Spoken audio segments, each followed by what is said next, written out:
selamat datang di Dewa Talks ya teman-teman. Udah lama ya nggak ketemu, terakhir kita ketemu Kamis lalu ya. Selamat datang di Dewa Talks teman-teman, high quality, trusted, and free webinar in Indonesia with passionate expert yang dipersembahkan oleh Dewa Web, penyedia layanan cloud hosting paling terpercaya di Indonesia, dan partner kamu untuk sukses online. Nah, bagi yang baru pertama kali ke Dewa Talk, salam kenal semuanya, nama aku Lintang, dan aku yang akan menjadi host kamu untuk malam ini, sampai webinar ini selesai. Malam ini kita akan membahas mengenai tahapan membangun strategi SEO yang efektif di tahun 2021. Sebelumnya kan di tahun lalu kita udah membahas nih SEO trends, tapi tahun ini kita membahasnya strategi, kan beda nih strategi dan tren. Jadi apa yang akan dibahas pada hari ini, webinar malam ini, pada webinar malam ini kita akan membahas mulai dari pemahaman strategi SEO dan kemudian akan membahas mengenai tahapan untuk membangun strategi SEO yang efektif. Untuk topik ini kita sudah mengundang Mas Eli, Senior Digital Performance dari Klik Dokter. Bagi yang belum tahu Klik Dokter itu apa, Klik Dokter adalah aplikasi atau website top 4 di Indonesia untuk healthcare, teman-teman. Dan untuk Mas Eli sendiri sudah berkecimpung di dunia SEO sejak tahun 2010 dan di beberapa tahun terakhir ini sedang memfokuskan dirinya kepada enterprise SEO. Mungkin dari Mas Eli boleh nyalain kameranya dan memperkenalkan diri kepada teman-teman yang sudah hadir pada malam ini, Mas Eli. Oke, jadi terima kasih. Terima kasih Mbak Lintan.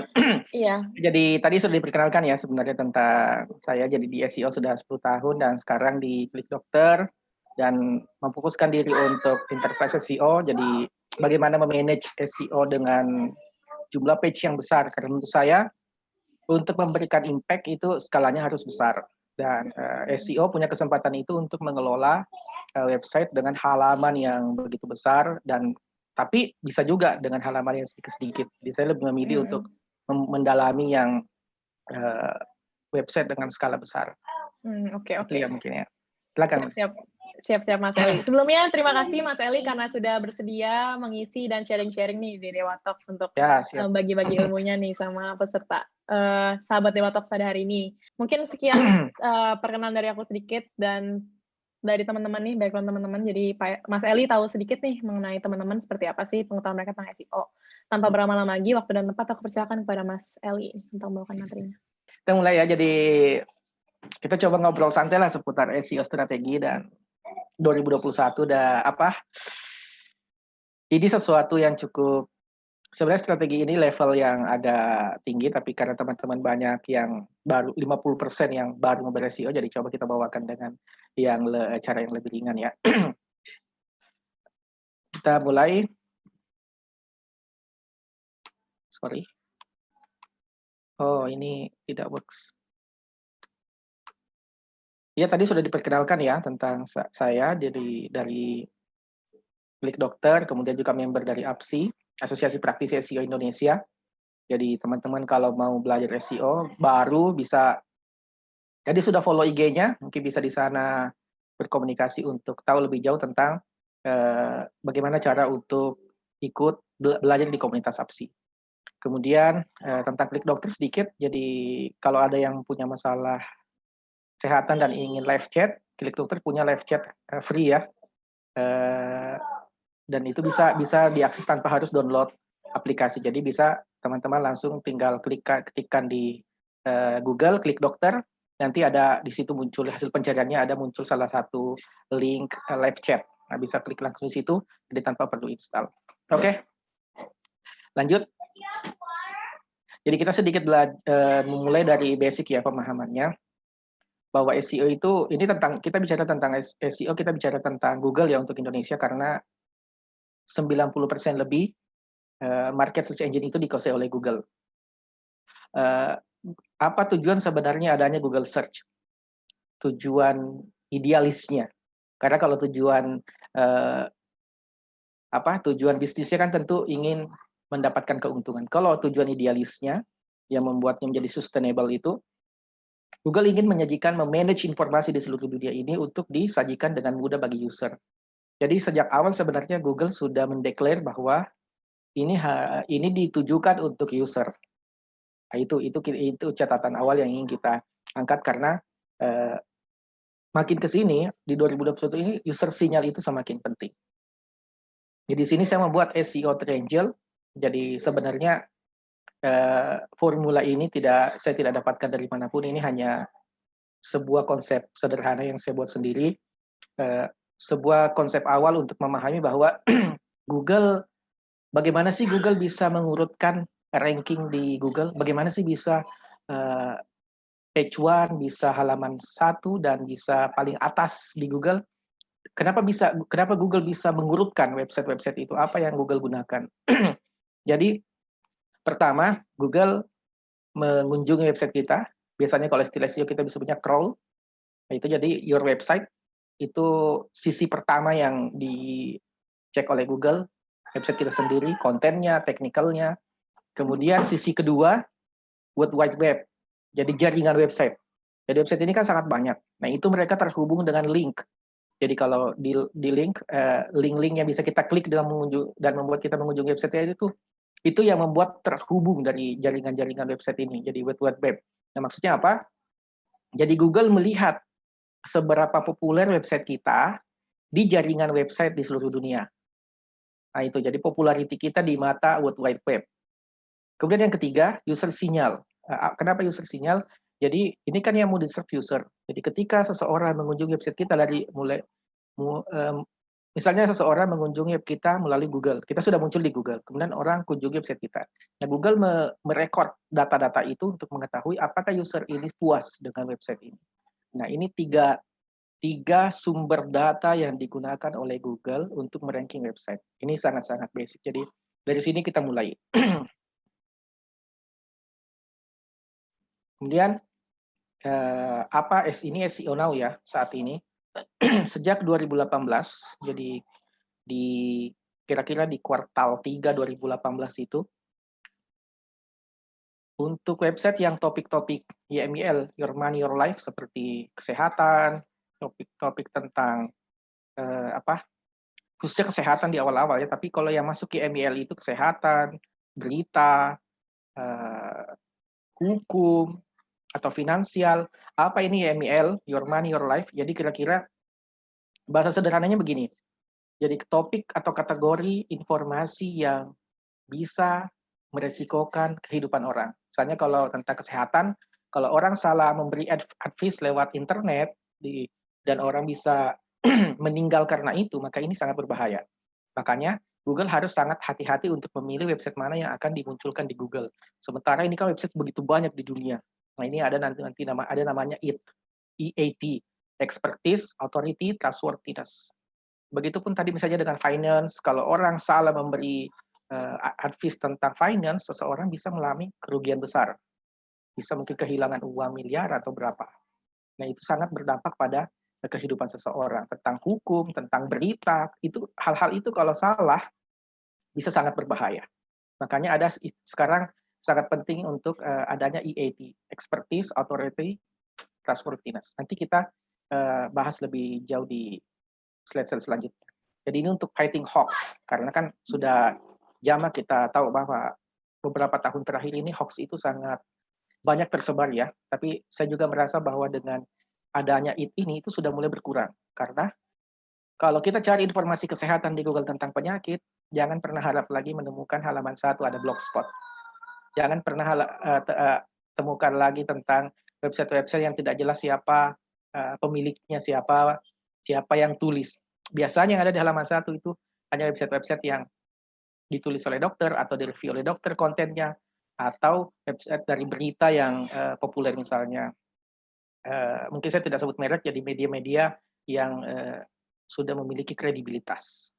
Itu ya tentang itu. Jadi ini sangat penting kalau kita mau masuk di kategori Your Money, Your Life, Health, Law, Finance, News. Ini AET sangat menjadi foundational.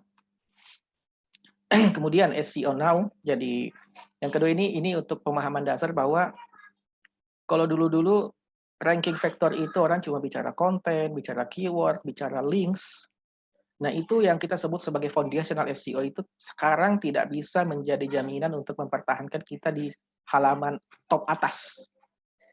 apalagi untuk keyword-keyword yang memiliki popularity sangat tinggi. Kalau mungkin keyword-keyword yang masih pencarinya sedikit, kecil, itu masih bekerja foundational SEO dengan baik. Tapi kalau keyword-keyword yang sangat populer, user sinyal akan sangat menentukan, engagement mereka, website itu akan sangat menentukan apakah mereka layak untuk berada di posisi teratas. Ini secara correlation study ya, jadi apa? Setelah diteliti tentang Google, SERP-nya hasil pencarian Google, muncul bahwa foundation SEO itu sangat berpengaruh, hanya korelasinya sangat tinggi hanya di bagian paling bawah. Sementara di atas itu sudah mulai kurang berkorelasi. Itu kita sebut sebagai two-tier SERP ya, Search Engine Result Page. Ini adalah kerjaan dari machine learning dan big data sebenarnya. Oke, next. Kemudian apalagi nih yang tren-tren di akhir-akhir ini? Kalau dulu links itu yang sangat berpengaruh di off page. Jadi kalau tadi kan kita melihat bahwa ada 3 tuh sumber data Google. Kalau dulu-dulu sebelum adanya RankBrain, sebelum adanya artificial intelligence, sebelum adanya machine learning, maka user sinyal itu belum begitu penting karena Google belum bisa mengolah data itu dengan cepat. Tapi setelah adanya artificial intelligence, setelah adanya machine learning, setelah adanya RankBrain, maka sinyal-sinyal dari user itu menjadi sangat menentukan karena Google sudah bisa mengolah data-data itu. Ren Fiskin pada Foundermost menyebut bahwa brand searches itu saat ini korelasinya lebih besar dibandingkan links dari segi key factor. Tapi links, saya tidak bilang links tidak penting. Tapi brand searches, jadi seseorang yang mengetikkan misalnya klik dokter di Google yang secara rutin tiap bulan, jika itu berlanjut terus-menerus dan bahkan bertumbuh, itu menjadi sinyal bahwa website ini memiliki authority yang tinggi. Website ini mendapatkan akan diberi oleh Google value yang tinggi. Next, ini update lagi sedikit tentang SEO Now ya. Jadi tentang content technology. Jadi sekarang sudah ada natural language processing. Kalau dulu orang keyword stuffing sudah oke. Kalau sekedar konten yang sebenarnya tidak terlalu bagus, tapi keywordnya, penempatan keywordnya cukup bagus, itu bisa ranking. Nah, sekarang natural language processing sudah semakin canggih, jadi Google sudah semakin meningkatkan teknologi untuk memahami konten, makanya sekarang walaupun kita tidak punya exact keyword di konten kita, itu sudah bisa ranking. Tapi bukan berarti exact keyword itu tidak penting. Untuk lebih amannya, kita perlu tetap menggunakan itu karena kita tidak tahu dengan pasti bagaimana natural language processing itu bekerja. Kemudian knowledge graph. Jadi ini bisa dilihat di gambar di samping. Kalau saya coba ketikkan tadi menteri di search engine di Google, itu ada keluar langsung Menteri Pertanian, Menteri Pendidikan, ada Menteri Perhubungan. Kalau ini namanya entity. Jadi Google sudah tahu bahwa ini populer nih. Entity yang populer tentang menteri ini ada 3 nih. Kalau Menteri Sosial, Menteri Kesehatan, Menteri Agama itu masih keyword. Kalau yang ini namanya entity. Jadi Google sudah ada istilahnya knowledge graph. Jadi Google memahami bahwa misalnya kita coba kalau ketikkan di Google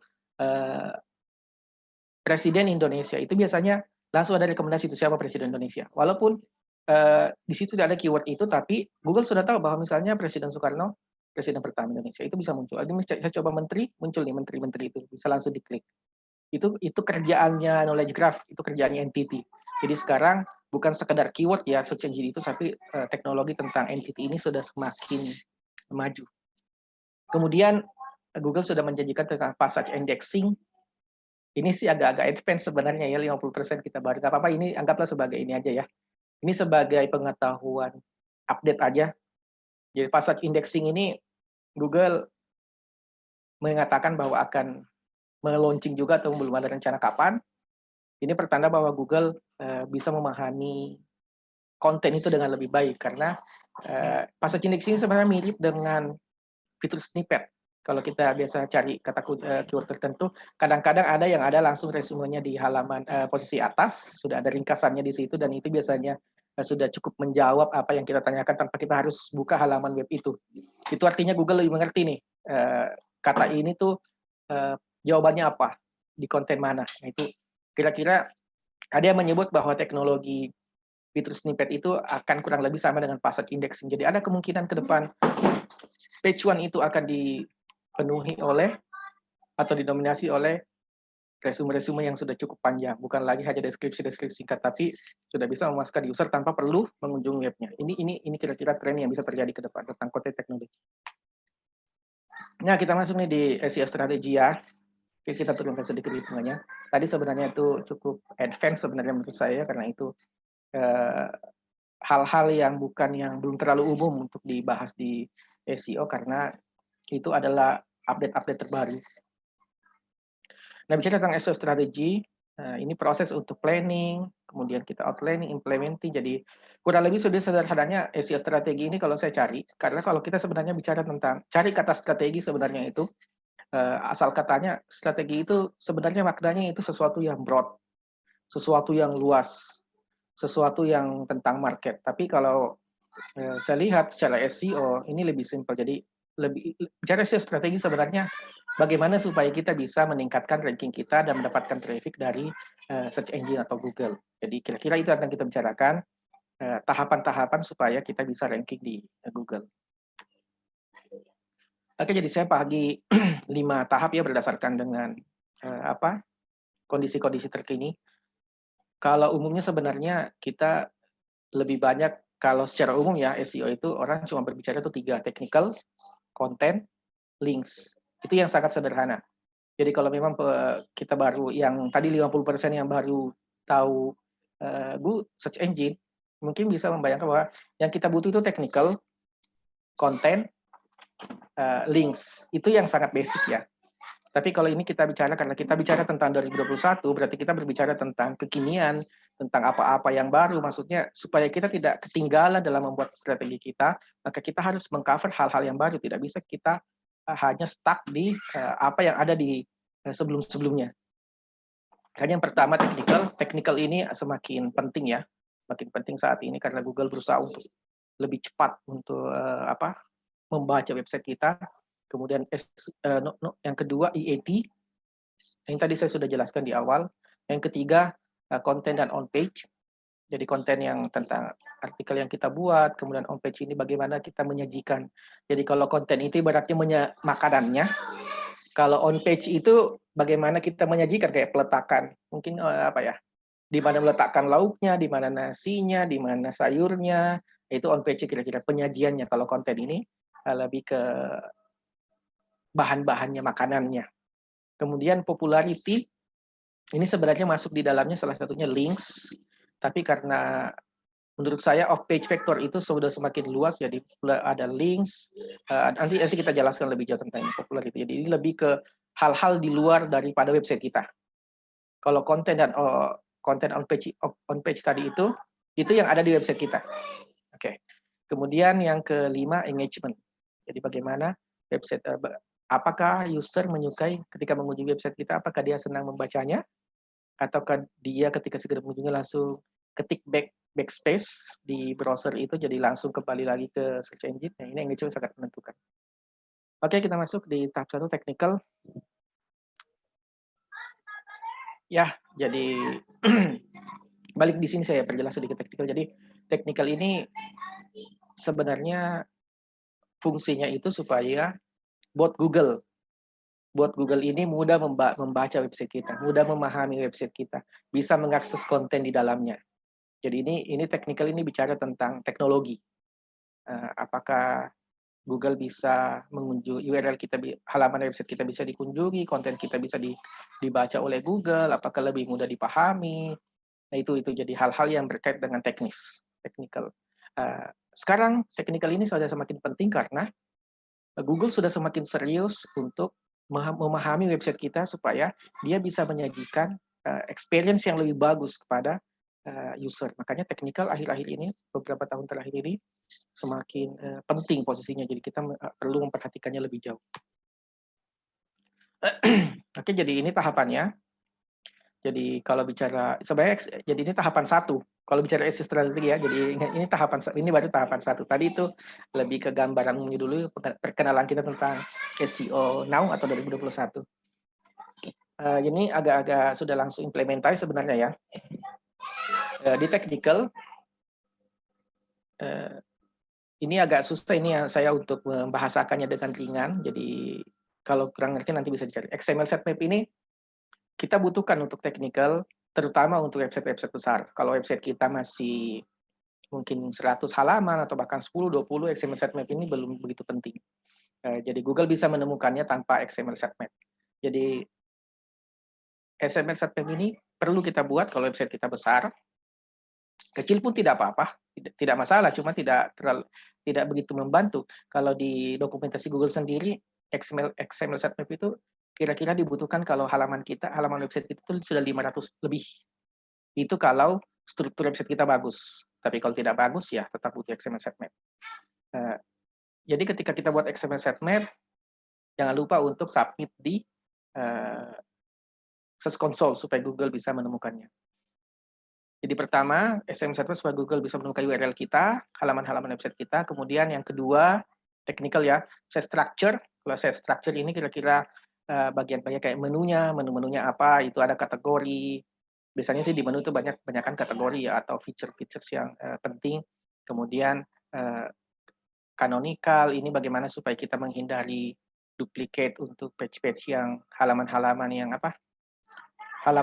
yang mirip-mirip. Misalnya filter-filter kan biasa kalau kita di marketplace kan ada filter terbaru, ada termurah, ada termahal. Nah, canonical ini gunanya supaya Google membaca bahwa walaupun kita filter seperti itu tuh ini sebenarnya halaman-halaman yang sama. Nah, supaya tidak terjadi duplicate, karena duplicate itu sangat tidak bagus untuk SEO. Karena Google akan bingung mau pilih yang mana. Makanya ini perlu canonical. Canonical itu maksudnya yang mana nih halaman asli nih yang kita mau diindeks di Google. Jadi yang lain-lain itu kira-kira cuma versi lainnya. Nah, itu. Kemudian yang keempat robot.txt ya. Jadi ini penting untuk memanage crawl budget. Jadi halaman apa yang tidak perlu Google kunjungi itu biasa di robot.txt. Kita halangi, kita tutup. Google tidak boleh crawling kalau kita disallow di robot.txt. Kemudian structure data. Ini penting untuk tampil di search engine lebih bagus, jadi lebih advance ya tampilannya. Kemudian page experience ini akan dirilis ya. Partnya yaitu Core Web Vital akan dirilis oleh Google bulan Mei. Oke. XML sitemap. Jadi ini kita perlu buat, kemudian submit di Search Console. Kalau tidak tahu caranya, banyak sekali di internet untuk ini bagaimana membuat XML sitemap. Nah, ini ada catatannya. Pastikan bahwa halaman itu hanya berisi canonical. Jadi halaman yang mau diindeks Google saja, bukan versi-versi lainnya. Misalnya tadi yang kita ada sort-sort itu ada yang terbaru, ada yang termurah, ada yang termahal. Jadi itu pasti cuma satu versi yang kita mau pilih. Kita pilih satu yang mana versi itu, kita jadikan itu, tambahkan tag canonical, itu yang dimasukkan di sitemap. Bukan cuma itu, versi lainnya jangan. Kemudian dia harus crawlable, jadi tidak diblok di robot.txt. Jadi Google crawlable itu maksudnya Google bisa membaca.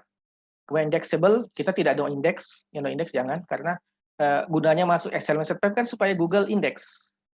Jadi kalau kita no index, ada meta no index di halamannya, malah tidak bagus untuk dimasukkan XML sitemap karena dikonflik. Kemudian available untuk search engine. Jadi kira-kira memang kita niatkan halaman ini punya value untuk search engine, untuk user. Jadi kalau halaman itu cuma halaman-halaman yang tidak penting, ya tidak perlu juga dimasukkan sebenarnya. Jadi halaman yang memang kita niat ini penting untuk masuk di search engine. Contohnya homepage, kategori page, article page. Kalau halaman kayak tag, ini opsional, bisa tidak, bisa iya. Kalau misalnya media-media besar itu biasanya dia pakai tag karena mereka juga ranking tag-nya di search engine, di Google. Kalau website-website yang tidak meranking tag-nya coba untuk membantu relevansi dan crawling, nah itu tidak perlu masuk di sitemap karena tag itu bisa kadang-kadang orang buatnya banyak. Itu bisa mengganggu crawl budget. Ini ada lagi istilah baru, mengganggu crawl budget. Oke, ini sederhananya XML sitemap itu buat, kemudian submit Google Search Console. Kemudian halaman XML sitemap itu masukkan saja halaman-halaman yang kita mau ranking di Google. Jadi biasanya ini kategori home, artikel. Halaman-halaman yang tidak terlalu penting, misalnya search, jangan. Saya ada halaman search yang kira-kira tidak ada, bisa variasinya sangat banyak, itu jangan sampai masuk di XML sitemap. Kemudian set structure. Set structure ini poinnya adalah semua URLs itu yang penting harus bisa diakses dengan beberapa klik dari home.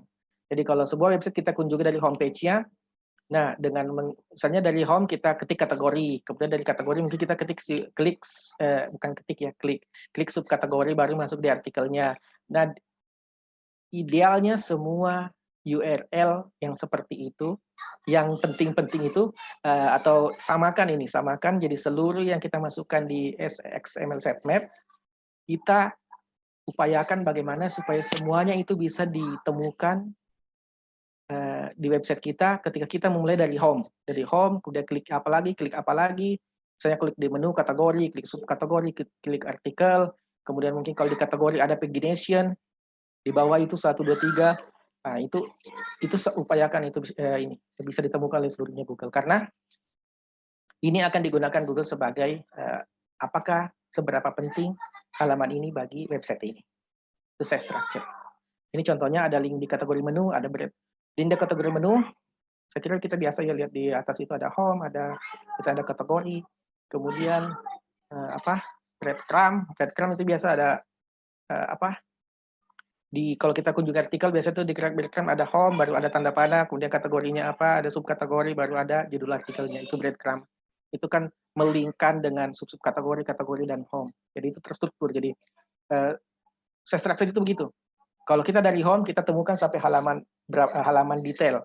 Yang ini ya, halaman yang kita masukkan untuk search engine. Tidak termasuk halaman search, tidak termasuk halaman-halaman yang kita sebenarnya bukan halaman utama. Kemudian gunakan pagination di kategori page ya, karena biasanya juga ada orang yang pakai unlimited scrolling, itu akan membuat structure kita tidak bagus karena Google tidak akan crawl semua, tidak bisa temukan semua halaman kita. Kemudian canonical, tadi saya sudah jelaskan sedikit bahwa ini versi aslinya ya. Canonical itu versi asli, jadi kalau kita punya beberapa halaman, kayak ini, contohnya kategori, ada filter, sort, terbaru, termurah. Nah ini dengan canonical, Google akan tahu bahwa kalau kita buat canonical, Google akan tahu bahwa versi yang mana yang kita mau indeks, versi yang mana yang kita mau ranking. Yang lain ini hanya versi versi yang sama, cuma dengan pengurutan yang berbeda, hanya sortnya yang beda. Tapi sebenarnya dasarnya ini halaman yang sama. Nah ini perlu penting untuk mengelola website kita.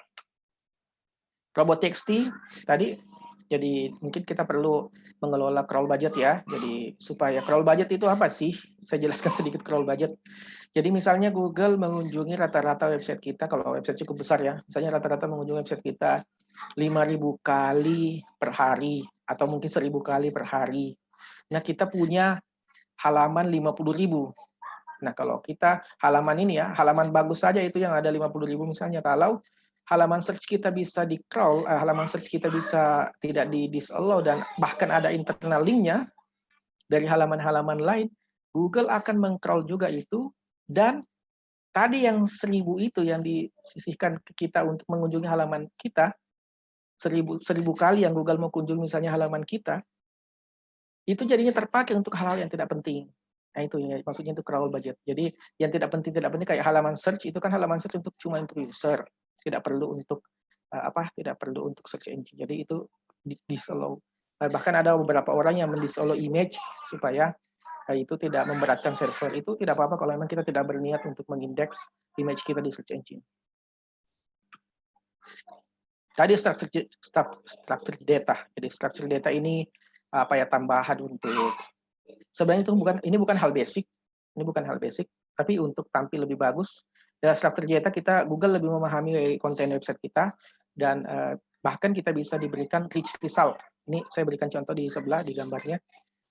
Saya pernah pegang website ini sebagai CEO-nya ya, umroh.com. Ini muncul tuh kalau kita cari di jadwal sholatnya, ada muncul di bawah FAQ-nya. Jam berapakah jadwal sholat subuh hari ini Jakarta? Jadi ada muncul tuh 3 pertanyaan seperti itu. Ini kita bisa buat dengan FAQ structure data. Walaupun sekarang ya, jadi dulu awal-awal Google membuat FAQ itu mudah sekali muncul. Ini kan tidak mandatori ya. Jadi kalau kita membuatkan structure data di website kita, tidak serta-merta langsung muncul di Google, itu terserah Google. Jadi kalau dia anggap useful untuk user, ya mungkin dia munculkan. Kalau dia anggap itu tidak terlalu, ya udah mungkin diturunkan. Jadi tidak mandatori, tidak berarti kita ada structure datanya langsung muncul. Tapi untunglah kalau kita pasang structured data dan muncul. Saya lihat sudah 2 kali update yang saya lihat Google itu mengurangi frekuensi FAQ itu, jadi mengurangi porsi FAQ di hasil pencariannya. Ini keuntungan structured data. Itu biasa kita lihat kalau ada bintang-bintang atau ada langsung kalau produk ada in stock, ada out of stock, atau ada event yang langsung ada apanya di detail di situ informasinya, itu structured data. Kemudian page experience. Bicara page experience, sebenarnya ini baru akan dirilis secara full jadwalnya menurut Google ya di Mei 2021 tahun ini. Mobile face indexing akan dirilis Maret 2021. Ini bisa berubah. Tapi ini kata Google begitu. Ya kalau Google mau ubah kan terserah dia. Nah, ini page experience ini menandakan bahwa tadi kita sudah bahas di awal bahwa user sinyal itu makin penting. Ini bukti komitmen Google bahwa user sinyal itu makin penting karena dia membuat ranking factor sendiri page experience yang akan efektif di Mei 2021. Jadi Google akan makin serius tentang loading ini lebih ke page speed ya.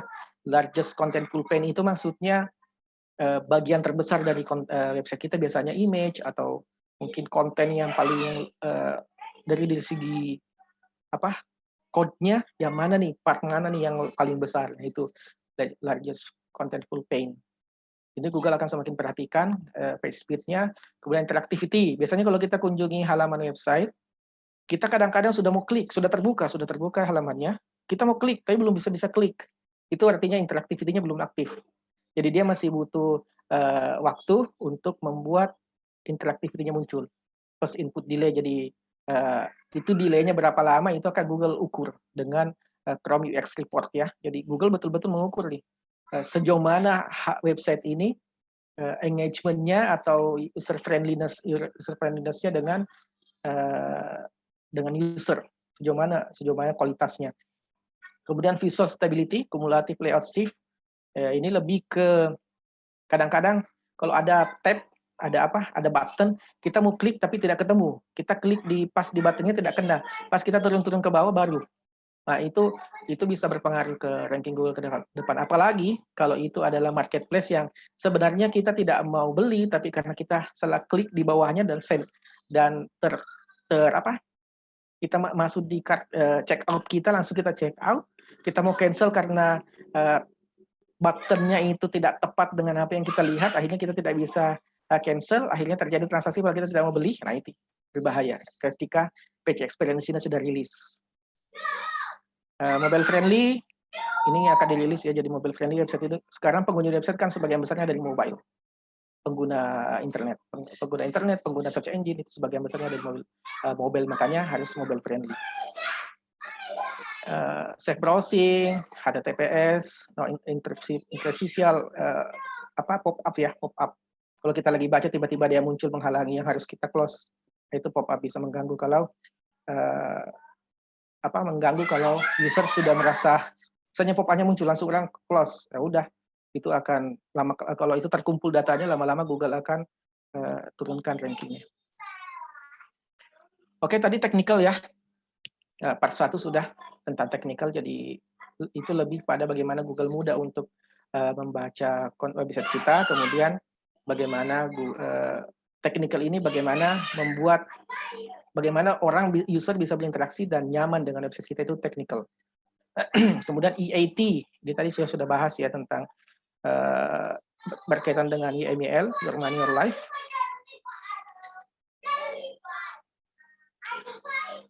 Berkaitan dengan Your Money Your Life. Saya lanjut aja ya. Oke. Jadi EAT ini ada 3 singkatannya ya, kepanjangannya: expertise, authoritativeness, dan trustworthiness. Sebenarnya hal ini berkaitan dengan reputasi ya. Jadi sebenarnya inti dari EAT ini adalah apakah website ini layak dipercaya, apakah dia ahli di bidangnya, misalnya kalau kesehatan, apakah dia seorang dokter, apakah dia punya kualifikasi ya, kalau misalnya dia seorang itu informasi tentang hukum, apakah dia seorang lawyer, apakah dia punya background hukum, apakah dia dikenal tentang punya reputasi di bidang informasi hukum, Itu. Jadi 3 hal itu sebenarnya lebih ke apakah dia seorang ahli, kemudian apakah dia bisa dipercaya. Jadi walaupun orang ahli tapi berbuat tidak jujur itu kan tidak bisa dipercaya. Nah, apa yang bisa memenuhi kriteria itu? Nah, Google mencoba memformulasi apa saja nih yang bisa membuat kita bisa mempercaya pada sebuah website, apa saja kriterianya website bisa dipercaya. Ini sangat luas sebenarnya IAT ini. Saya coba berikan beberapa contoh. Jadi misalnya kalau expertise, jadi sebuah website itu kalau dia masuk EML ya, yang tadi konten seperti health, misalnya kalau penulisnya, apakah dia seorang dokter, webnya misalnya ya, apakah penulisnya itu adalah seorang dokter, atau apakah kontennya direview oleh dokter, kemudian selain itu apakah website ini, misalnya kalau bukan dokter, ternyata cuma, ini kan penulis ini bisa orang atau bisa organisasi, apakah ini rumah sakit, jadi kalau lihat konten-konten tentang health itu, misalnya ada dokter yang terlibat pembuatannya, atau itu adalah sebuah website rumah sakit, atau itu sebuah healthcare brand, jadi brand tentang kesehatan. Kemudian untuk news, apakah dia media yang terpercaya? Jadi kalau berita-berita sekarang, yang harap lagi website-website seperti Blogspot, WordPress bisa menang untuk berita. Kalau dulu kan masih bisa fake news muncul di Google, karena itu sangat merugikan publik. Jadi akhirnya Google serius nih tentang EAT, expertise, authoritative. Oke, yang kedua authoritativeness. Apakah brand Anda pernah dimuat di media terpercaya? Jadi ini otoritatif ya. Jadi kalau misalnya kita cuma dikenal di website-website misalnya yang tidak jelas sumbernya, penulisnya saja tidak jelas, pemiliknya tidak jelas. Kalau backlink kita dari tempat seperti itu akan sulit untuk masuk di EAT, kecuali faktor lain mendukung ya. Jadi ini kan algoritma, jadi tidak serta-merta kita harus penuhi seluruh persyaratan.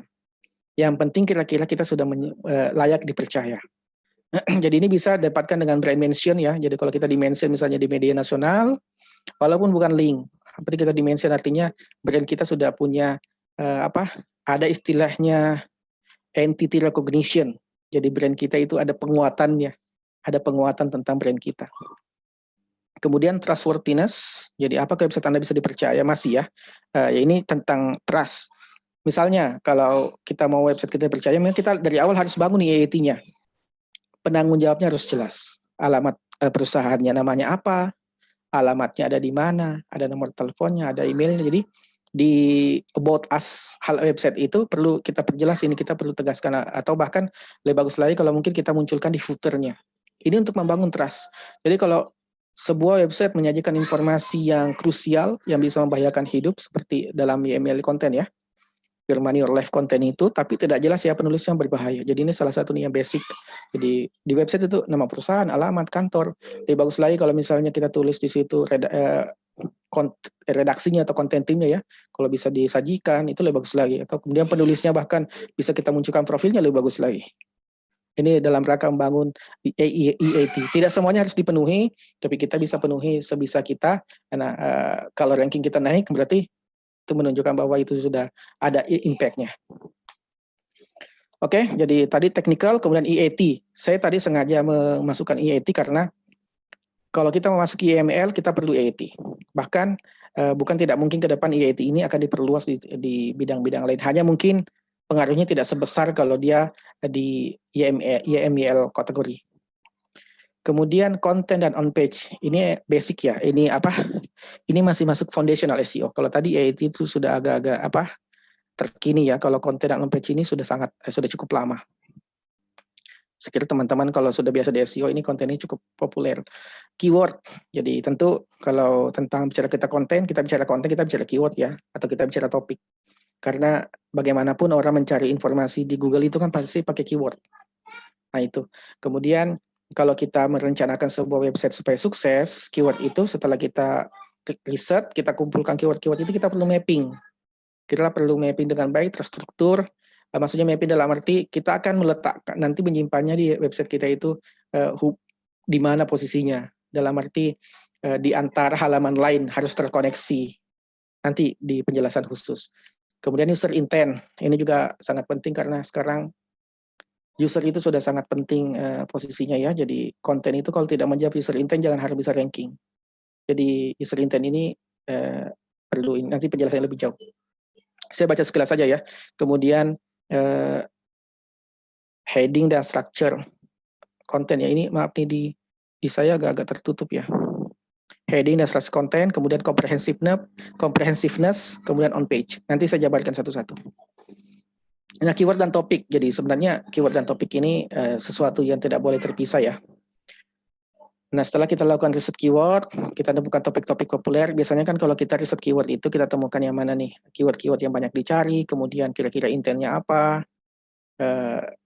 Itu yang kita simpan nih, yang relevan dengan website kita, relevan dengan kategori yang kita kategori website kita, relevan dengan bisnis kita. Nah, itu keyword-keyword itu yang perlu kita simpan di dalam plan. Kalau dalam kesehatan, contohnya ini penyakit, misalnya batuk kering, malaria, itu kan search volume-nya cukup tinggi. Ini penting ya, membuat konten ini harus ada based on keyword dan topik ya. Kemudian mapping, ini contoh saya buatin ya, jadi supaya lebih mudah. Ini nih cara-cara mappingnya gimana. Jadi mapping topik untuk membangun struktur kontennya. Kenapa kita perlu mapping? Ini supaya ada terhubung nih, antar konten itu saling terkait. Dan kita nanti bangunkan internal link. Supaya Google bisa mendapatkan sinyal relevansi.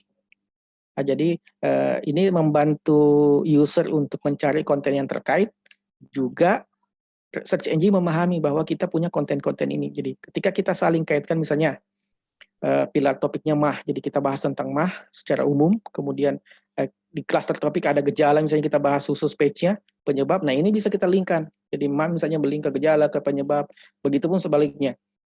Jadi Google bisa mengetahui bahwa kita punya halaman-halaman ini. Kalau kita koneksikan, ini akan menghasilkan sinyal relevansi bagi Google. Untuk foundational SEO, pengaruhnya sangat besar. Hal-hal seperti ini.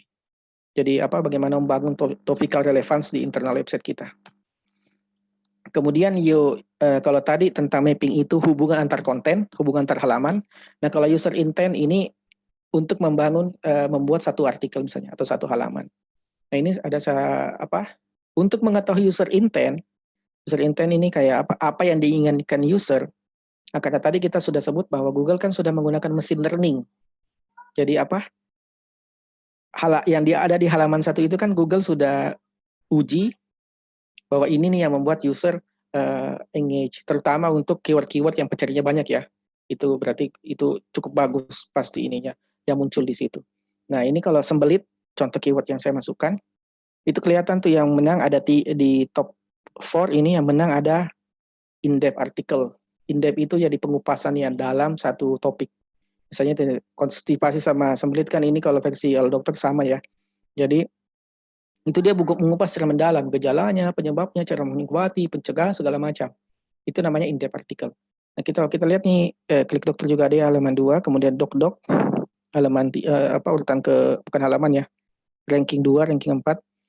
Jadi di sini berarti Google user berarti prefer lebih menginginkan untuk kata kunci sembelit itu in-depth article. Nah, kalau kita mau ranking, kita siapin in-depth article.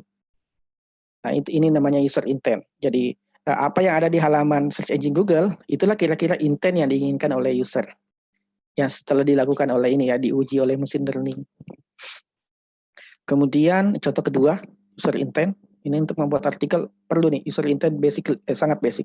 Kalau tidak bisa jawab user intent, jangan, itu nihil untuk bisa ranking di Google. Kemudian, saya kasih tadi kan, keyword yang satu kata. Ini kan sembelit satu kata. Ini saya kasih yang panjang-panjang. Manfaat bawang putih untuk kesehatan.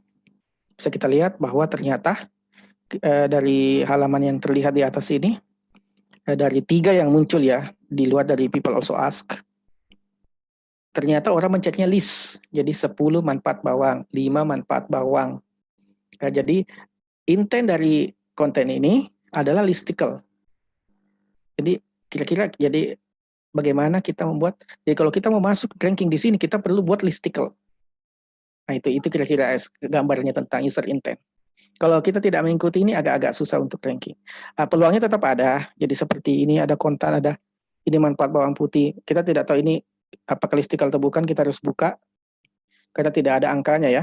Tapi ini ada muncul, jadi tidak harus persis sama dengan yang banyak, Tapi kalau kita sama dengan yang banyak yang ada di situ, ya umumnya ada di search engine, ada di halaman pencarian, polanya kita ambil misalnya yang ada 7 yang punya list, berarti peluang kita lebih besar dong, 7 dari 10. Kalau kita buat yang serupa, kita tinggal buatnya lebih banyak. Kemudian heading dan struktur konten. Nah, ini heading dan struktur konten sangat penting ya. Ingat bahwa kita walaupun user sinyal itu penting, tapi foundational SEO tetap bekerja. Kenapa? Karena bagaimana user bisa mengevaluasi, bagaimana Google bisa mengevaluasi sebuah website itu engage dengan user atau tidak kalau pengunjungnya tidak ada. Makanya ada awal-awal itu kita tetap perlu foundational SEO, konten kita harus bagus supaya ranking faktor yang foundational itu membawa kita ranking dulu supaya bisa kita diuji apakah kita engage atau tidak.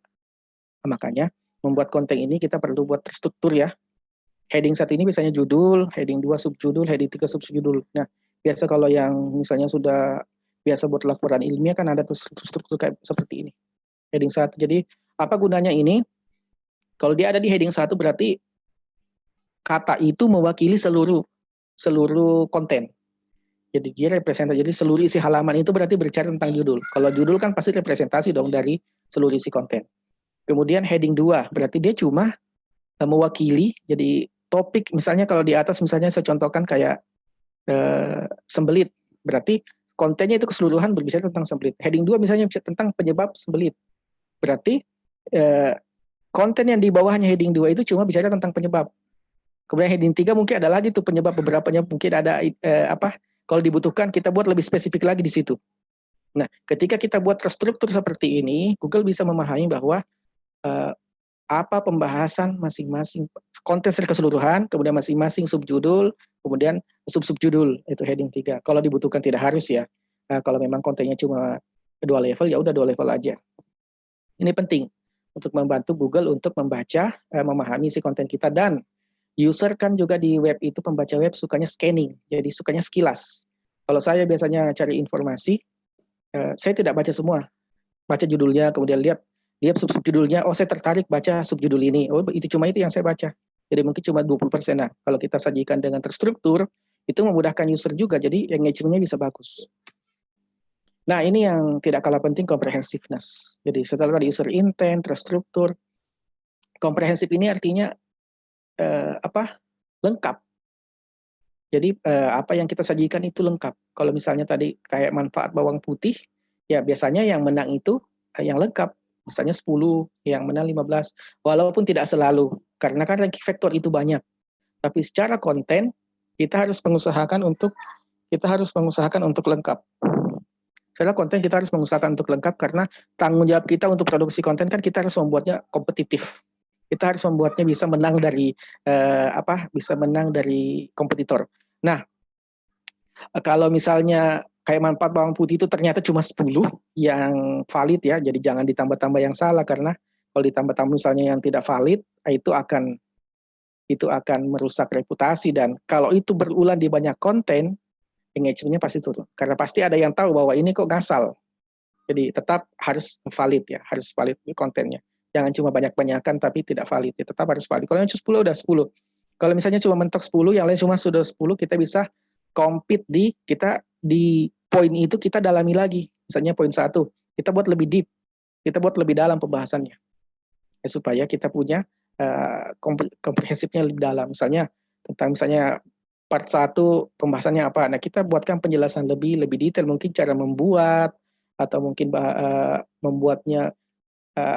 membuat atau apa, kita bisa explore lah ya. Ini kita explore dengan imajinasi atau kita riset. Ini tentang komprehensif dan sangat penting di SEO.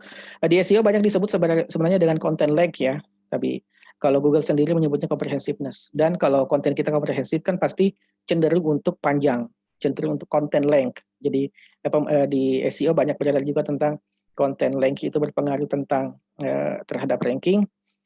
Dulu bisa jadi Google pernah menggunakan kontennya sebagai ranking factor, karena itu kan dapur Google ya, tidak dikasih tahu.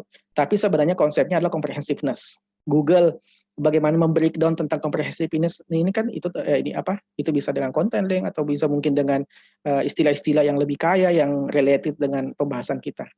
Tapi pada intinya kalau saya komprehensif ini yang kita gunakan, kita dalamkan, kita perlengkap isinya. Jadi tidak terlalu fokus dengan konten link. Karena kalau sudah komprehensif, cenderung untuk lebih panjang. Oke, nah ini untuk membuatnya. Setelah tadi kita tahu apa-apa saja untuk buat konten, saya buatkan contoh bahkan ini konten brief ya. Jadi kita misalnya mau ranking nih 10 manfaat, kita mau ranking keyword manfaat bawang putih untuk kesehatan. Nah, kita bisa buat judul ini misalnya 10 manfaat bawang putih untuk kesehatan, URL-nya bisa manfaat bawang putih, tidak perlu terlalu panjang ya. Untuk kesehatannya itu biasanya tidak terlalu, tidak apa-apa, tidak ada masalah ditambahkan, tapi seperti ini cukup. Kemudian bisa dilihat di bagian itu konten briefnya. Ini sederhana ya. Kalau content writer kita sudah berpengalaman, SEO content writer, mungkin kita berikan brief yang sederhana, sudah ngerti bahwa ini yang perlu dilakukan. Karena kan SEO yang biasanya riset di search engine, user intentnya apa, kemudian komputer itu comprehensiveness-nya berapa, misalnya kalau komputer itu punya 10, kita mungkin usahakan berapa, kemudian bicara tentang struktur kontennya seperti apa, nah ini kita bisa jelaskan. Jadi kalau content writer-nya berpengalaman, kita mungkin kasih clue sedikit sudah ngerti, tapi kalau dia tidak berpengalaman mungkin kita bisa buat lebih detail. Kita perlu buat listicle, terstruktur, user intentnya bahasnya tentang apa, berapa poin. Jadi kalau content writer-nya tidak terlalu berpengalaman mungkin kita perlu lebih detail. Bahkan kita perlu untuk misalnya evaluasi sebelum publish. Ini ya, sederhana untuk kita butuh content brief. Jadi sebelum buat konten, riset tadi user intentnya, struktur kontennya seperti apa bagusnya, comprehensiveness-nya bagaimana. Nah, ini yang kita perlu lakukan. Nah, setelah selesai kontennya tadi kita buat, nah ketika posting, nah di sini lagi elemen on page ya, ini elemen on page ini bekerja. Apa saja, ada meta title, ada meta description, heading, ini hanya contoh-contoh ya, sebenarnya bisa lebih banyak lagi. Tapi ini sudah cukup, ini sih menurut saya cukup representatif ya. Yang dasar-dasar sudah ada di sini, meta title, meta description, heading, image yang relevan, atau misalnya kalau memang dibutuhkan video, mungkin kita bisa tambahkan video, internal link related article, kemudian body content ini ya. Jadi kita perlu menulis secara natural. Nah tadi kita sudah jelaskan di depan bahwa Google sekarang sudah lebih advance, sudah lebih canggih. Makanya kita perlu menulis dengan natural language. Tapi bagaimanapun Google adalah mesin, jadi untuk amannya kita tetap perlu menginsert keyword-keyword secara relevan ya. Kayak tadi misalnya kalau manfaat bawang putih ya, kita perlu masukkan itu di meta title, meta description, di heading 1, kemudian relevan image mungkin kita bisa buatkan ALT image-nya dengan keyword yang relevan, internal link-nya dengan relevan konten, di body content mungkin kita bisa munculkan beberapa kali keywordnya, tapi ini buat sesmooth mungkin ya, jangan membuat user terganggu, karena sebenarnya pada dasarnya tidak perlu eksak keyword itu sudah tidak terlalu dibutuhkan. Kadang-kadang kita misalnya kalau cara manfaat bawang putih, mungkin bisa ditambah, bisa divariasi misalnya lebih panjang. Jadi kalau natural kan mungkin tidak selalu straight ya, tidak selalu langsung bisa manfaat bawang putih. Misalnya bisa jadi bawang putih memiliki manfaat. Nah itu. Bisa jadi begitu kan, jadi ini kan natural language. Nah, cuma kalau saya sih masih ada 1-2 kata paling tidak yang exact ya, karena untuk menghindari ini aja, karena kita tidak tahu dengan pasti natural language processing ini apa mengerti atau tidak. Nah, tapi yang penting kita keyword itu jangan terlalu jauh. Jadi ada istilahnya distance ya. Jadi kalau terlalu jauh bisa jadi natural language processing tidak bisa baca maknanya. Dibuat lebih ya, kalau misalnya dia tidak exact, misalnya 3 kata tapi ada antaranya di tengah, mungkin urutannya lebih bagus, agak dekat, atau urutannya tidak berubah. Nah itu ya dibuat jadi lebih mudah dimengerti oleh lebih mudah dimengerti oleh teknologi ya, oleh search engine. Oke, jadi tentang konten itu saya kira itu cukup umum sebenarnya ya. Nah, kita masuk di popularity. Bicara tentang popularity ini sebenarnya banyak orang yang menyederhanakan dengan links ya, backlinks. Jadi kalau kita dapat links dari website-website yang besar, itu sudah sangat penting. Tapi di sini saya coba bagi 3 ya. Jadi berdasarkan update SEO, jadi 3 hal ini menurut saya sangat penting. Ada brand searches, ada brand mention, ada backlinks. Kita bahas satu-satu. Ini saya sebenarnya biasanya lambat bicaranya, tapi karena waktunya, jangan-jangan waktunya sudah mau habis. Waktunya sebenarnya 1 jam, jadi saya coba bicara dengan cepat. Mudah-mudahan tidak mengganggu teman-teman untuk memahami apa yang saya bilang ya. Kemudian brand searches. Oke. Jadi brand search ini merupakan sinyal bahwa user menyukai website kita. Iya dong. Kalau misalnya seseorang mengetikkan klik dokter, berarti dia mau mengunjungi klik dokter. Kalau banyak orang mengunjungi klik dokter ya, kira-kira orang-orang itu pada umumnya ingin mengunjungi klikdokter.com karena suka websitenya. Jadi brand searches ini artinya sebenarnya engagement. Ini orang tertarik. Nah, Glenn Fiskin dan Neil Patel mengungkapkan ini bahwa brand searches itu sangat powerful. Saya sendiri pernah waktu ini ya, saya agak kaget dulu waktu itu. Belum terlalu populer tentang brand searches ini. Saya handle salah satu campaign brand. Kita optimasinya biasa saja, tapi tidak ada Google Update, tiba-tiba melesat. Kalau tidak salah mungkin trafficnya naik 2 kali lipat atau 3 kali lipat. Lupa tepatnya seperti apa, sekitar 2018. Saya cek ternyata dia lagi tren, brandnya lagi apa? Brandnya lagi ada campaign. Sebenarnya bukan campaign ya. Ada berita bahwa perusahaannya ada berita yang tidak benar tersebar. Jadi dia punya ada PT yang namanya sama dengan brand website ini. Sebenarnya PT itu dulu pemilik website ini, tapi sudah dijual. PT itu mau ditutup, dikira brandnya yang mau ditutup. Saya tidak usah sebut nama ya. Nah, disitulah beritanya tersebar tentang brand itu dan signifikan sekali berpengaruhnya ke traffic. Bahkan bukan cuma keyword brandnya ya, jadi keyword-keyword yang lain tuh terpengaruh. Neil Patel juga pernah menguji ini dan sempat dibuat di salah satu blog postnya. Kemudian Rand Fishkin juga memiliki pernyataan ini. Nah, kalau Rand Fishkin kan dia punya akses ke data datanya Moz ya, Moz.com, dia punya data, jadi dia bisa riset bagaimana sih korelasi antara brand searches dengan traffic. Nah, apa tipsnya untuk membangun brand searches? Ini sebenarnya kerjaan PR ya. Memang ke depan menurut saya itu SEO ya perlu bekerja sama dengan PR juga sebenarnya. Nah, jadi brand campaign, jadi kalau sebenarnya kita mengerjakan sebuah campaign website dan brandnya PR-nya sedang melakukan campaign event dan itu mendapatkan exposure luang luas, banyak orang cari brand kita, itu membantu SEO.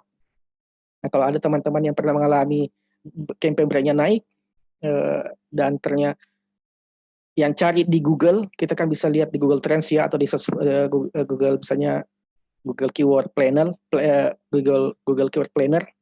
Kalau pencarinya naik tapi tidak berpengaruh ke traffic, silakan di komen. Saya sih mengalami seperti itu. Rand Fishkin mengatakan seperti itu, Neil Patel mengatakan seperti itu. Tips selanjutnya mungkin buat konten yang 10 kali lebih baik ya. Jadi kalau konten kita outstanding, tidak ada duanya misalnya begitu dan sangat bagus bagi user, ya mungkin misalnya kayak kalau anggaplah kita punya tools misalnya.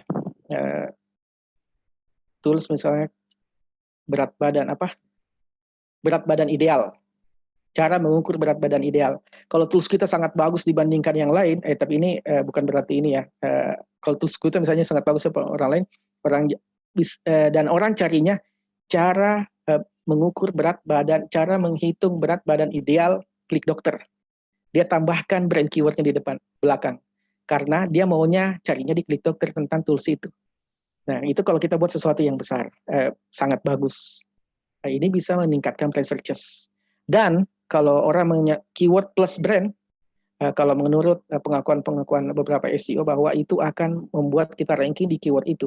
Jadi kalau misalnya cara menghitung berat badan, klik dokter. Nah, kedepannya kita akan naik tuh rankingnya di cara menghitung berat badan. Kalau banyak sekali yang cari ya, dan itu konsisten. Jadi Google punya pasti data. Jadi walaupun kita misalnya kita coba manipulasi, saya kira Google juga mungkin kita bisa beberapa kali berhasil, tapi Google pasti terus mengembangkan teknologinya supaya mendetek yang mana activity yang mencurigakan. Tapi kalau itu kita lakukan brand yang original, itu akan tentu asli juga hasilnya. Brand mention, ini brand mention kan kalau misalnya kayak Klik Dokter disebutkan di media kayak Kompas, Detik misalnya, itu menurut data Rand Fishkin yang punya akses database Moz itu korelasinya sudah tinggi dengan ranking. Bahkan katanya sekarang itu backlink dan brand mention ini kira-kira 1:2. Backlink masih lebih powerful. Jadi kalau backlink menyumbangkan 2, brand mention ini 1. Apa tipsnya? Ya kita mungkin bisa press conference, kita misalnya kita launching produk, kita press conference, panggil media-media liput kita, walaupun tidak kasih link tapi kasih brand mention, ya. Kalau menurut Rand Fishkin sih itu akan berpengaruh. Berdasarkan korelasinya ya, korelasi data. Oke, kita press conference, press release atau launching produk, kita usahakan hadirkan media supaya kita diliput. Nah, ini backlink. Ini saya kira tidak dilakukan lagi kalau backlink ya. Sudah dari zaman sejak Google sebenarnya ini, karena PageRank itu kan basically sebenarnya kerjaan backlink. PageRank ya. Google kan originalnya tumbuh dari risetnya tentang tumbuh dari tesisnya ya, kalau tidak salah tesisnya Larry Page, foundernya Google, yang menggunakan PageRank. PageRank itu basicnya dari backlinks. Nah, backlink ini ranking factor yang masih penting, tentu masih sangat penting. Cuma backlink seperti apa? Tentu yang berkualitas. Berkualitas ini debatable ya. Kalau saya kira-kira yang berkualitas ini, kalau sebuah yang memberikan kita backlink adalah halaman yang ranking di Google dengan keyword related, menurut saya itu sangat powerful. Karena Google kalau dia sudah ranking di halaman di keyword yang related dengan kita, yang dekat misalnya kayak sama-sama misalnya tentang penyakit, dia kasih kita link, misalnya sama-sama tentang sembelit, dia penyebab sembelit, dia kasih link ke kita untuk terkait dengan sembelit secara umum misalnya, itu pasti powerful kalau dia sudah di page 1, karena Google sudah memberikan dia mengakui dia bahwa dia ini kan relevan dengan itu dan dia layak untuk ranking, pasti sangat powerful. Kemudian yang kedua, backlink dari trusted media. Jadi ini terkait dengan trusted ya. Kalau dia terpercaya, ya media kan pasti tidak mau asal-asalan. Backlink dari media, atau kalau misalnya pemain-pemain PBN biasanya tuh dia carinya domain expire yang dapat misalnya backlink dari Forbes, dapat backlink dari Wikipedia, atau dapat backlink dari CNN. Nah, gitu-gitulah. Jadi ini terkait dengan trusted. Oke, yang kelima. Sorry ya ini Mbak Lintang ya. Coba cepat. Santai ya. Oke, siap. Ya, kita lanjut ya, engagement ya.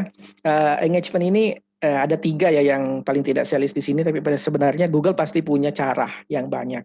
Cuma kan Google tidak mungkin membocorkan isi dapurnya kan, karena dari dulu Google selalu main kucing-kucingan dengan orang-orang yang selalu menggali tentang apa aja sih rahasia di balik ranking factor itu. CTR, ini kontroversi ya, karena Rand Fishkin sudah pernah mengetes ini dan di-deny sama Google ya, bilang tidak, kita tidak pakai CTR. Ya mungkin dia tidak pakai CTR, tapi sesuatu yang mirip-mirip. Dia tidak bohong dong, Google tidak bohong kalau dia misalnya tidak pakai CTR, karena mungkin dia punya sesuatu yang lain tapi mirip-mirip. Kalau menurut saya sih begitu, karena sudah di testing ya, dan ternyata CTR itu berkorelasi dengan ranking. Jadi kalau logikanya begini, atau nanti ya lebih dalamnya setelah di slide CTR sendiri. Nah, kemudian time on site, jadi bagaimana lamanya seberapa lama di website kita, itu kan berarti engagement dong, website kita bagus. Kenapa Google tidak kasih kita reward untuk ranking lebih bagus? Kemudian ini page engagement secara umum ya, jadi mungkin dia klik, atau mungkin dia lama, atau dia tidak bounce rate, atau tidak dwell time ya. Oke, kita lebih ini langsung. CTR, jadi Larry Kim, ini foundernya wordstream.com ya, salah satu tools SEO. Rand Fishkin, founder Moz dan SparkToro, mendapatkan relationship between high click-through rate dan better ranking. Jadi ini correlation data ya. Jadi sekali lagi ini bukan, jadi kalau korelasi data itu orang cuma melihat bahwa website yang rata-rata website yang memiliki click-through rate-nya tinggi, apakah rankingnya juga lebih tinggi. Itu artinya correlation data. Jadi bukan kausalitas. Bukan berarti click-through rate-nya tinggi langsung rankingnya tinggi, bukan. Jadi secara umum website yang memiliki CTR tinggi itu rankingnya lebih tinggi. Itu korelasi data, bukan kausalitas. Nah, jadi kita tidak bilang ini ranking factor, hanya correlation study, bukan kausalitas. Kalau kurang mengerti, coba cari correlation study. Cari misalnya di Google, ini correlation study apa sih? Kemudian time on site. Nah, ini Searchmetric, salah satu tools juga mendapatkan bahwa time on site correlated dengan ranking better than any better than any on-page vector. Jadi lebih berkorelasi daripada on-page vector yang lain. Yang tadi mungkin foundational itu, yang keyword di meta title, meta description, di heading. Nah ini disebutnya lebih berkorelasi di time on site. Tapi kan ini tentu halaman yang sudah ranking duluan. Kalau halaman yang tidak pernah dikunjungi oleh orang, kan Google mana bisa ukur time on site-nya. Nah, jadi harus ada ini dulu, ranking dulu, populer dulu, dikunjungi oleh banyak orang dulu, baru datanya terkumpul, baru bisa bekerja engagement metric. Kemudian paying engagement, nah ini Brian Dean yang melakukan ini, yang menemukan relationship-nya antara engagement dengan better ranking. Oke, itu keseluruhannya. Jadi saya coba rekap tentang teknikal. Ini untuk sangat bagaimana supaya Google mudah untuk membaca website kita, dan website kita bagus untuk experience-nya. Kemudian EAT, bagaimana Google percaya. Kemudian konten, bagaimana konten kita itu relevan dan competitive value-nya tinggi. Kemudian popularity, backlinks kita, brand searches kita, brand mention kita. Jadi kita populer di user. Jadi populer di user berarti orang cari brand kita. Populer di web berarti kita punya banyak backlink atau mention. Kemudian yang terakhir tadi engagement. Jadi kalau foundational SEO seperti konten, links, ini membantu kita untuk ranking. Tapi nanti kalau sudah ranking dan kita berada di search volume yang tinggi, maka engagement metric akan bekerja. Oke, thanks. Terima kasih. Saya kembalikan ke Mbak Lintang. Q&A ya Mas Eli. Oke. Jadi dari yang Mas Eli bisa lihat juga nih di kolom Q&A-nya udah masuk 39 pertanyaan Mas Eli. Dan banyak. Dari YouTube juga ada beberapa, iya banyak banget Mas Eli. Jadi ini akan aku pilihin beberapa dan nanti aku akan minta tolong Mas Eli untuk pilih beberapa juga ya Mas Eli. Oke, siap. Oke. Siap ya Mas. Kayak lomba ya jadinya ya. Oke, pertanyaan pertama yang tadi aku udah pilih. Kok hilang? Aduh, ketumpuk. Sebentar. Oke. Dari Kak Tommy Susanto, bagaimana menaikkan brand search secara natural? Misalnya, saya ada brand baru saja melakukan optimasi on page dan konten. Nah, jadi bagaimana menaikkan brand searches-nya sedangkan orang-orang masih nggak tahu brand saya sendiri? Apakah membutuhkan iklan dulu seperti Google Ads atau Facebook Ads, Mas Eli? Ini langsung jawab ya? Iya, langsung jawab. Oke. Jadi kalau bicara brand search sebenarnya ini praktis yang belum begitu populer kita di dunia SEO ya. Tapi yang sangat populer ini adalah orang PR dan tentunya orang kreatif ya, kreatif campaign. Saya kira tidak harus iklan. Jadi kita bisa membuat konten yang menarik, yang bagus. Memang kita harus invest. Maksudnya invest dalam arti kita perlu invest untuk waktu atau mungkin tim untuk bisa membuatkan konten yang bisa viral sehingga orang bisa tahu keberadaan kita. Dan yang selain kreatif ya tentu kalau membuat offline campaign atau brand campaign itu akan sangat bekerja. Jadi ini kita memang butuh exposure ya, kita butuh dilihat oleh banyak orang, kita butuh reach untuk bisa dikenal. Tapi tidak semua reach itu tentu efektif. Kalau saya lihat sih reach yang efektif itu biasanya yang ya kalau misalnya bisa beriklan yang jangkauannya luas, nah itu tentu sangat membantu. Tapi ini yang visual ya. Kalau iklan teks mungkin tidak terlalu berpengaruh. Jadi itu jawaban dari saya. Kalau mau lebih tahu, tanya ke PR ya, itu akan lebih bagus. Iya, jadi sebenarnya kalau misalkan baru mau meningkatkan brand awareness, nggak perlu iklan ads juga nggak apa-apa ya, Mas Eli. Lebih ke activation, brand activation dan campaign-nya seperti apa ya, Mas Eli? Betul. PR nih yang perlu bantu kita, public relation. Oke. Terima kasih Mas Eli jawabannya. Semoga terjawab ya, Kak Tommy. Pertanyaan selanjutnya dari Kak Konita. Saya ingin bertanya, lebih baik menggunakan keyword yang kurang umum tapi saingannya sedikit, atau menggunakan keyword yang populer tapi saingannya banyak, atau web-web yang saingannya itu banyak dan juga web-web yang sudah besar, Mas Eli? Mendingan yang keyword-nya kurang umum tapi saingannya sedikit, atau keyword populer tapi saingannya besar-besar nih, Mas? Ini kan bicara kompetitif ya, jadi maksudnya kalau bicara seperti itu kan, ya kita lihat diri kita juga kan, website kita. Seberapa kuat kita bersaing. Kalau kita confidence, kita memang siap untuk besar, kita punya resources, ya udah kita bersaing dengan yang besar-besar aja. Tapi kalau memang kita kecil ya tentu kita bisa lihat yang mana-mana. Kalau biasanya kita pemain kecil kan melihat celah-celah. Yang mana nih yang belum dikuasai oleh pengusaha-pengusaha pemain-pemain besar. Tapi walaupun kalau kita punya kreativitas yang tinggi dan mampu membangun sebuah brand awareness dengan creativity, saya kira itu akan membantu kita untuk ranking. Bisa di competitive keyword. Jadi tergantung dari balik dulu ke brand kita, apakah kita merasa mampu untuk menyaingi website-website tersebut atau brand-brand tersebut ya, Mas Eli? Iya, tentu. Ini kan tentang kompetitif ya. Iya. Oke, terima kasih Mas Eli untuk jawabannya. Pertanyaan selanjutnya dari Kak Koni Atul. Apakah teknik EAT juga perlu untuk website online shop, Mas Eli? Atau mungkin bisa dijelasin website-website apa aja sih yang cocok untuk teknik EAT ini, Mas Eli, yang tadi udah sempat dijelaskan tadi? Yang krusial sebenarnya EAT itu health, sangat krusial. Itu yang pertama kali bahkan 2018 yang sangat terkena dampak ya. Kemudian kalau menurut dokumentasi Google, jadi seperti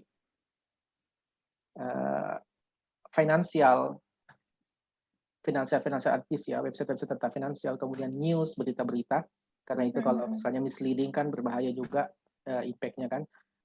Terus health, hukum, informasi hukum, kalau salah kan orang bisa dipenjara. Kira-kira hal-hal seperti itu yang sangat kritis. Kalau e-commerce, menurut Google sendiri tidak begitu berpengaruh. E-commerce itu mungkin ada, tapi tidak begitu signifikan.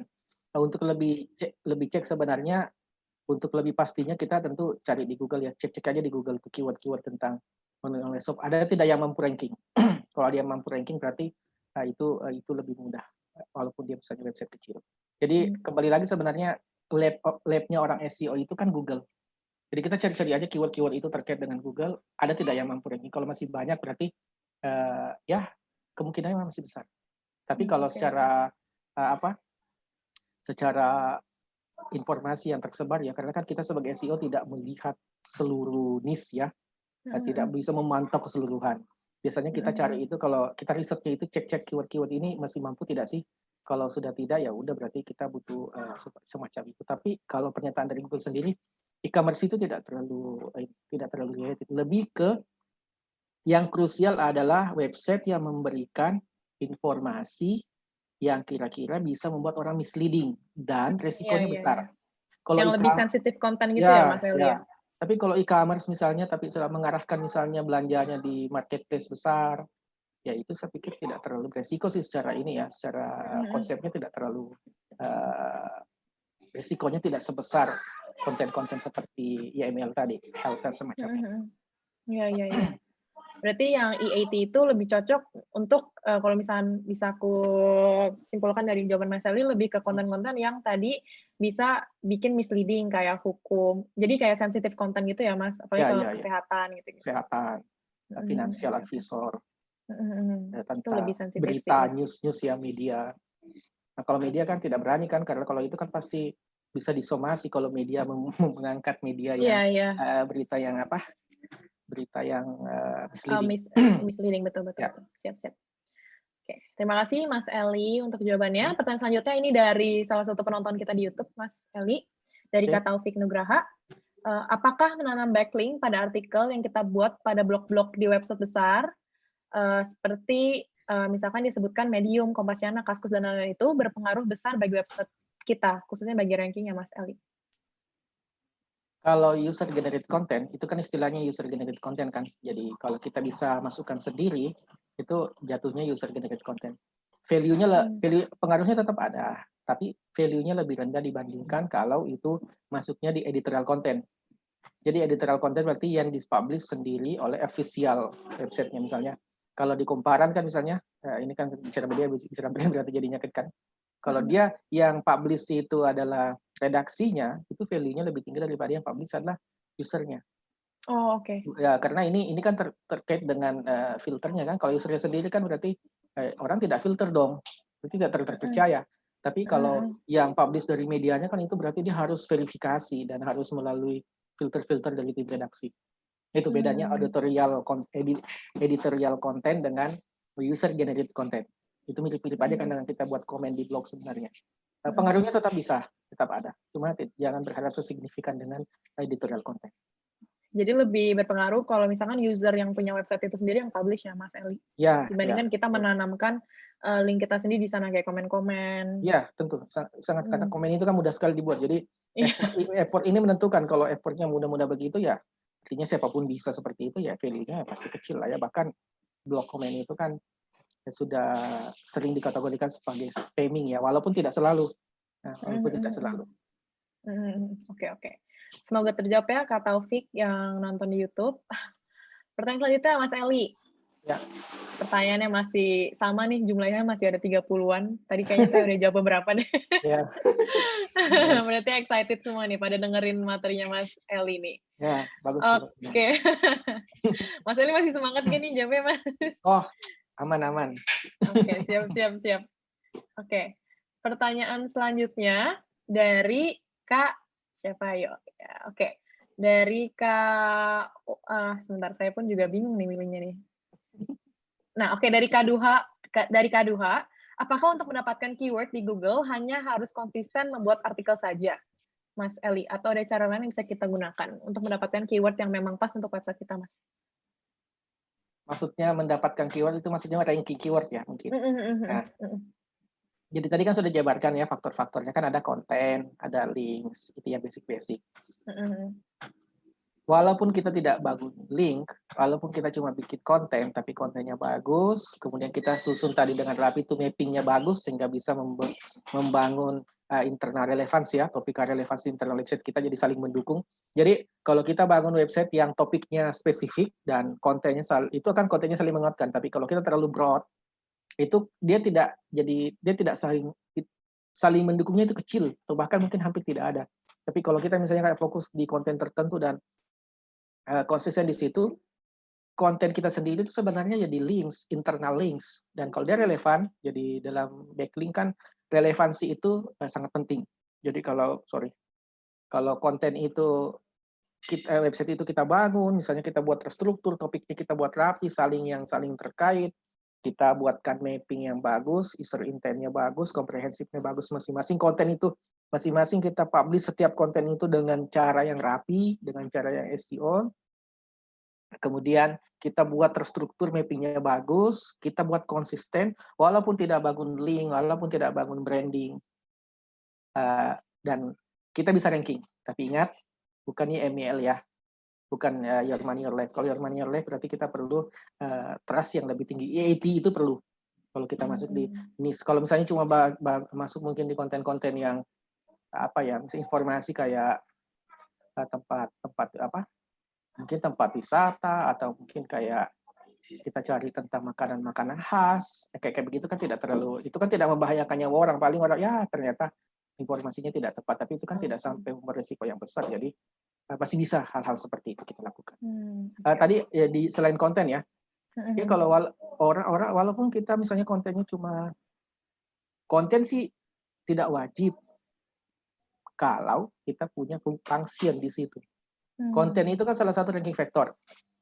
Misalnya kita punya tools web kita, anggaplah kita punya tools anggaplah ya, saya tidak bisa spesifik, tapi kalau kita buat tools yang bagus yang kira-kira diinginkan oleh orang, itu bisa ranking di Google walaupun mungkin kontennya sangat sedikit, tapi pasti harus ada keywordnya karena harus ada teksnya.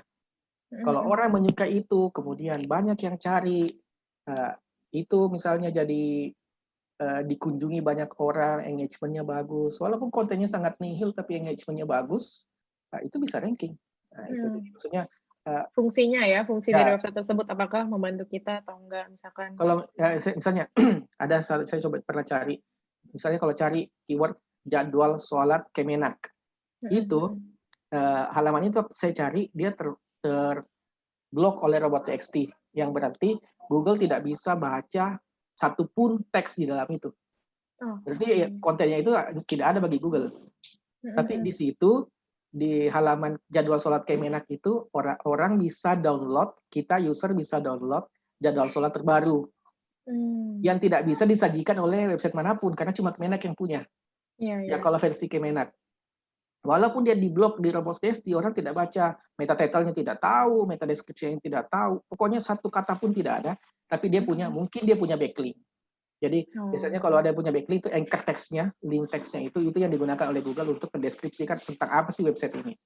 Nah, Iya, iya, iya. kemudian karena dia punya brand, dia punya Go ID kan ini berarti trusted ya. Trusted ya. Trusted ya. Itu berarti kita bisa bilang tidak ada kontennya, itu bisa ranking. Jadi algoritma itu bukan berarti kita harus penuhi semua, tapi yang penting dia memiliki syarat cukup untuk ranking. Oke.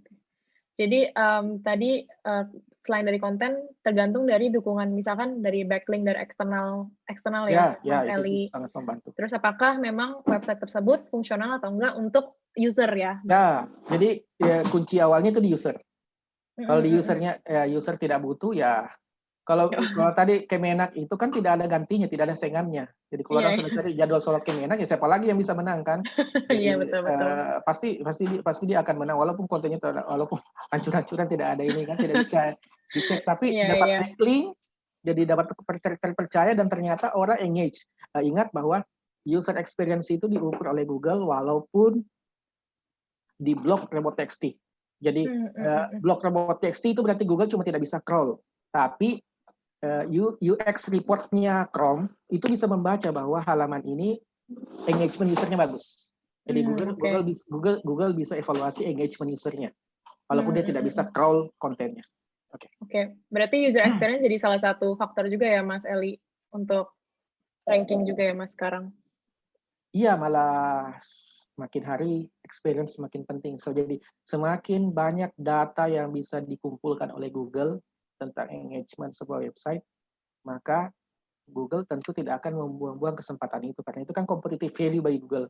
Kalau Google misalnya punya banyak data, sementara komputernya tidak punya, ya dia bisa pakai itu untuk memperbaiki kualitas hasil pencariannya kan. Nah, jadi pasti dipakai sih kalau menurut saya, selagi itu sesuatu yang dia miliki dan affordable atau apa, itu tidak terlalu mahal investasinya untuk melakukan itu. Ada teknologinya dan bisa investasi itu masuk akal untuk dilakukan. Saya kira akan dilakukan. Karena Google kan pasti hitung ekonomi ya. Nah, Google pasti hitung ekonomi. Oke. Terima kasih Mas Eli untuk jawabannya. Semoga terjawab ya tadi yang tanya. Sekian Mas Eli sesi Q&A malam ini. Terima kasih Mas Eli untuk jawaban-jawabannya. Oke, jadi tadi sebenarnya momen ini sih mungkin mempertegas dari Duha Al-Kausar tadi pertanyaannya ya. Jadi karena saya lihat dia punya niat untuk bangun web, jadi memang artikel penting ya, bangun terus, tapi bukan cuma itu faktornya, tapi melakukan itu, kalau melakukan konten-konten yang bagus, itu nanti akan backlink-nya bisa datang secara natural. Tapi kalau misalnya mau melakukan effort kayak outreach ke media, misalnya mau kayak launching misalnya website supaya dapat exposure di media, itu lebih bagus. Jadi maksudnya konten aja itu cukup bisa ranking kalau dikelola dengan baik. Tapi kalau misalnya bisa membangun backlink atau bisa membangun brand awareness, itu tentu akan lebih bagus karena ini akan membantu effort kontennya. Dan untuk yang mau belajar SEO, ya saya sarankan sebenarnya kalau bisa langsung praktek. Kalau cuma teori tidak bisa. Jadi kita akan yakin kalau sudah berhasil kalau kita praktek sendiri. Kalau cara cepat sih, kalau yang mau bekerja jadi cari internship di tempat yang SEO-nya bisa membantu. Di agensi biasanya cukup bagus. Cari internship di tempat yang internship di agensi lah the best ya. Kalau bisa di perusahaan lain juga yang marketplace boleh juga. Tapi kalau saya sih, menurut saya di agensi lebih bagus karena biasanya banyak pengalaman yang bisa didapatkan. Itu ya untuk yang belajar tipsnya. Baik teman-teman semuanya, terima kasih atas partisipasinya. Mbak Lintan, terima kasih atas kesempatannya, dan seluruh dari tim Dewa Web. Mudah-mudahan bisa bermanfaat. Oke, salam Mas Eli. Dan sampai jumpa. Sampai jumpa Mas Eli, terima kasih untuk waktunya dan mohon maaf kalau ada salah kata atau perbuatan oleh teman-teman ataupun saya selama webinar malam ini, Mas. Oke, sampai berjumpa di waktu yang akan datang, Mas. Oke, thank you. Selamat malam Mas Eli, terima kasih. Malam ya. Cari hosting yang aman, Dewa Web.